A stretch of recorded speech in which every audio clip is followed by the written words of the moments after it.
integrity of our elections. It doesn't matter what party you are a part of. There is great concern by the people that our election process is not as fair as it should be.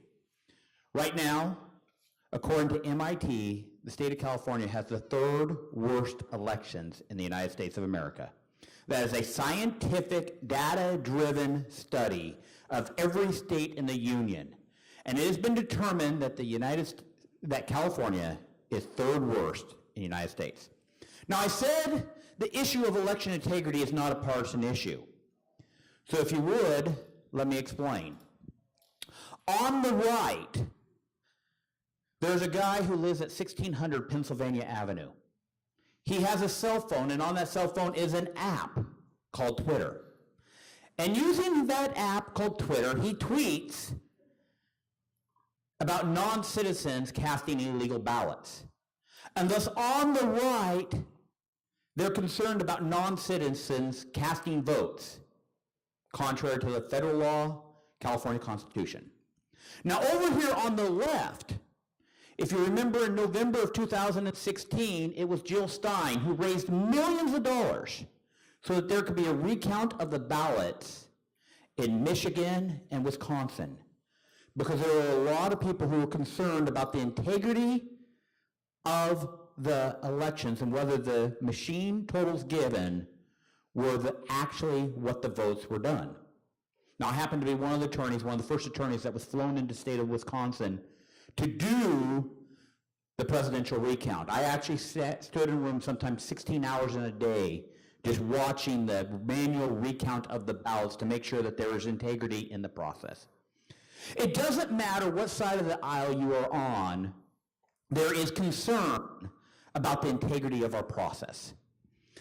Now, if you guys remember, or you've probably heard stories, in 2000 we had a very controversial presidential election. Bush versus Gore. And it came down to just a few votes in the state of Florida. So for 36 days, the eyes of the nation were on the state of Florida. And any attorney, whether they're a Republican or Democrat, if they had time available, they were flown into the state of Florida to watch what was going on.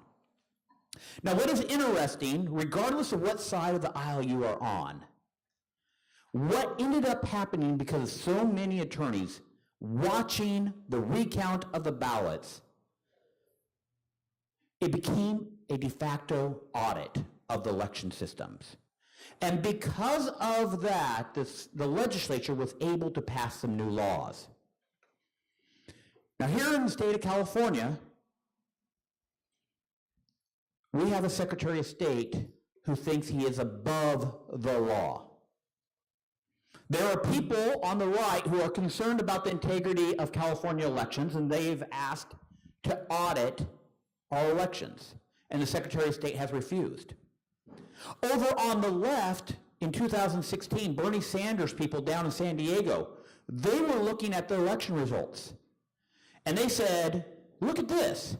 Bernie Sanders won this group, Bernie Sanders won this group, Bernie Sanders won this group, but he lost the mail-in ballots by this very wide margin. And they said, we want to audit this, we want to investigate this. And they were denied.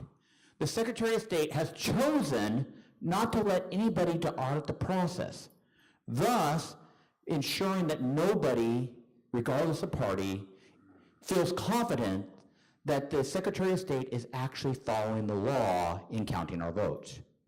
We need to make sure that there's integrity in our election process.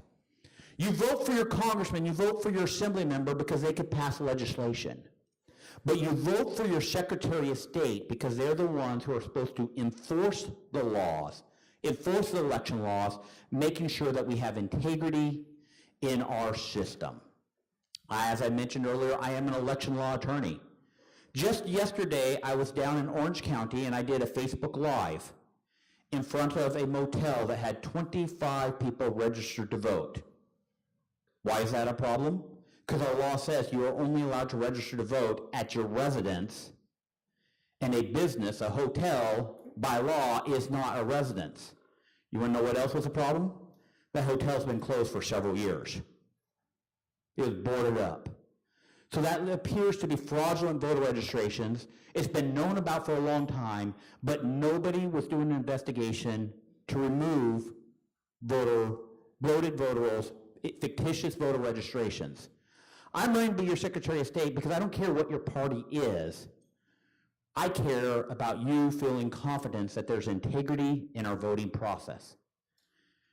The Secretary of State is it may be a partisan office, but it's supposed to be nonpartisan because the counting of your vote should never be a partisan issue. My name is Mark Meuser. I'm going to be your next Secretary of State. And with Meuser, you're more sure of fair and honest elections. Thank you.